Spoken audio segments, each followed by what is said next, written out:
Hello guys, Meena's કિચનમાં તમારું સ્વાગત છે। આજે આપણે શિયાળામાં ખાવાની મજા આવે તેવી સુખડી બનાવવાના છીએ, તો ચાલો આપણે બનાવીએ। સુખડી બનાવવા માટે આપણે એક કડાઈમાં ઘી લઈ લેવું। ઘી ગરમ થાય એટલે તેમાં ઘઉંનો ઝીણો લોટ લીધેલો છે, પછી તેમાં લોટ ઉમેરી લેવો।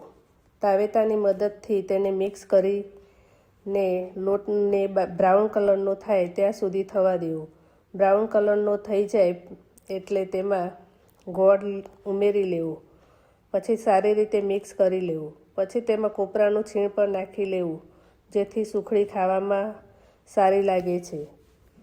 પછી ગેસ પરથી ઉતારીને એક થાળીમાં ઘી લગાવી લીધેલું હતું, તો થાળીમાં સુખડીને લઈ લેવી અને આ રીતે ફેલાવીને તાવેતાની મદદથી સરખી કરી લેવી। પછી એક વાટકી પર ઘી લગાવીને સુખડી ઉપર ફેરવી લેવી।